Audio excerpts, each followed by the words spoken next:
Welcome to my channel, friends. My name is Poonam and I am a wedding and event planner based in Sydney, Australia. I'm very excited about today's video because it's all about finding inspiration for your Indian or South Asian wedding. I'm going to share 4 ways to find inspiration for your wedding and offer a few handy little tips along the way. First and foremost, thank you so much for being here. If you love weddings, be sure to subscribe to my channel, hit the bell to be notified, and give this video a thumbs up if you love it.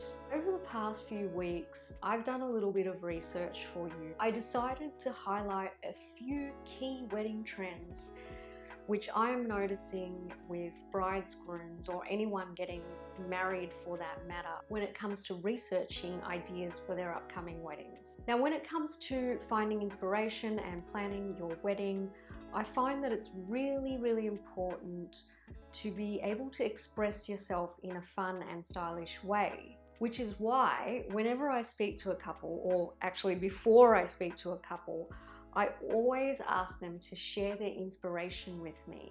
That's images, mood boards, descriptive words, anything that can basically help me to create a beautiful vision for their wedding. That's exactly where I want to begin. The vision. Everything you find on the internet or in social media or in magazines must align with your vision. It all begins with you. Drawing from your own life experiences plays a really huge part in how you put the whole vision together. Trust me, your planning is going to become a whole lot easier if you start thinking about all the things that you like. This can be your hobbies, items that you own or are passed down from your families, colors that you love, fashion, where you go to shop, or how you've styled your home. These are the things that best reflect you as a person. So some might say that you should speak to your family or your friends. It can be quite an overload when you start hearing different opinions from family or friends who are not necessarily wedding experts. So I'm not saying that you shouldn't listen to them. I definitely think that you should take their advice. However, just keep it in mind that at the end of the day, this wedding is about you. So really hone down on those ideas, and again, things that you like, list that down first. One thing I do definitely agree with though is that you should find inspiration from other weddings that you attend. Perhaps you may have seen a floral installation that was set up at your cousin's wedding that really appealed to you. Then that's okay. Now that you have all these ideas jotted down in your notebook, it's time to build some sort of mood board. To be honest, I don't have a preference when it comes to building a mood board, but try and be really picky about the images that you choose here.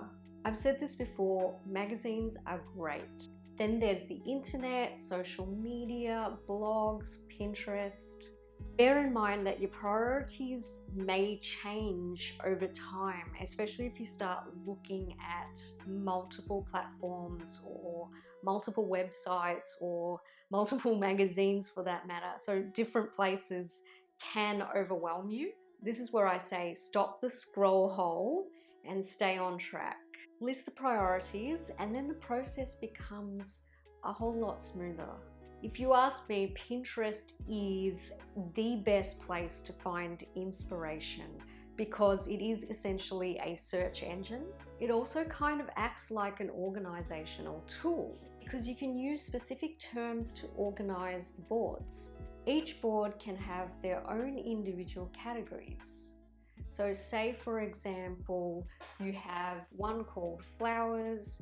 You can create sections for bouquets, flower girls, installations, garlands, and the same applies to, for example, wedding attire, specific events such as your sangeet or your haldi or your nikah, hairstyles, makeup. It's really, really amazing. The beauty of all of this is that you can share it with your vendors and it makes communication more streamlined instead of just sharing a bunch of images. Another benefit to using Pinterest is that you may just find all your inspiration in that one hit. There's another little tip that not many people know about, but if, for example, I'm a bride-to-be and I want to plan a pink and gold themed wedding. So I start looking for inspo on Pinterest. All I have to do is type in pink and gold wedding and voila. You may come across mood boards that have already been created for you, like this one.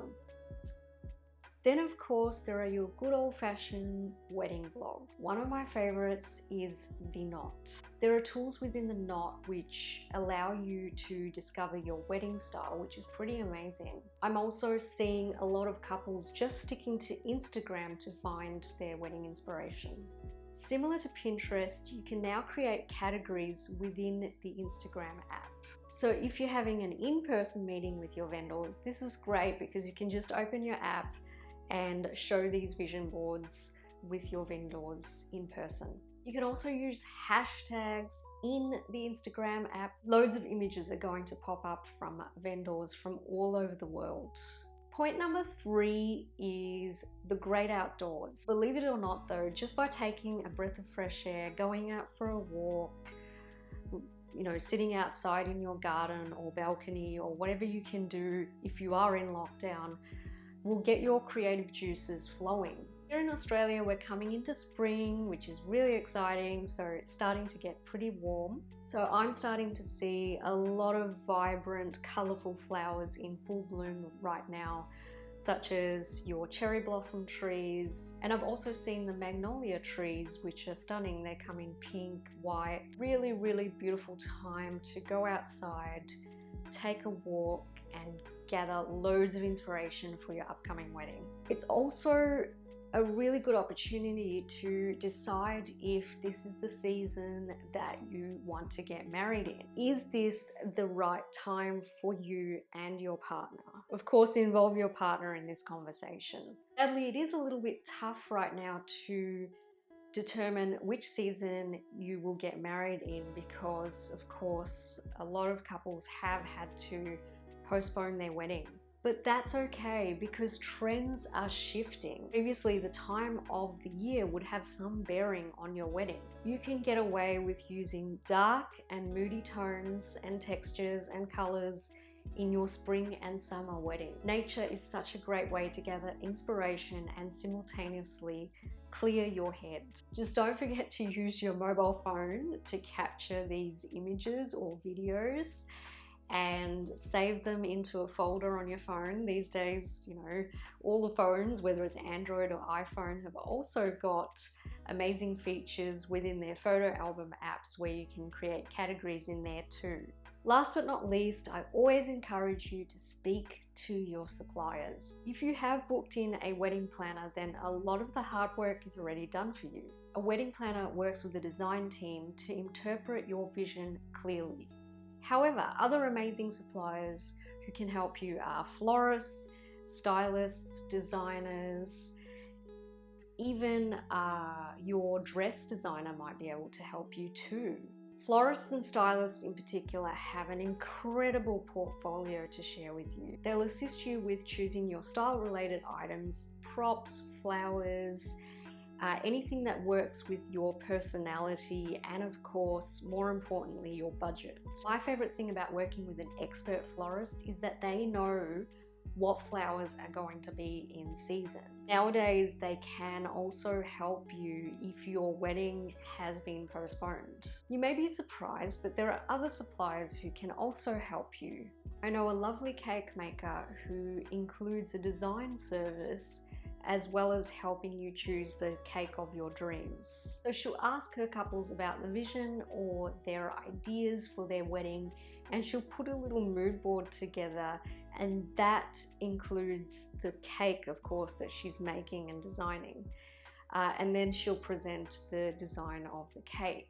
Venue coordinators are also quite helpful because they can share images of past weddings that they've had at their venue. Of course, the space and surroundings at these venues could be enough to help you decide what sort of vision you want for your wedding day. So many ideas to inspire you. Just remember, before talking to wedding experts, go into these meetings with an open mind and listen to what they have to say. After all, they're spending their time sitting down with you, listening to your ideas, and sharing the best tips and advice with you. Once again, thank you so much for watching. I do hope that you really enjoyed the ideas in this week's video. If you are in search for more wedding inspiration, please follow me on Instagram. And then there's Pinterest, of course, which I mentioned before. Don't forget to subscribe to this channel, hit that bell to be notified whenever a video is published on this channel. And last but not least, leave a comment and let me know if any of these ideas resonated with you. I look forward to seeing you in the next video. Bye for now.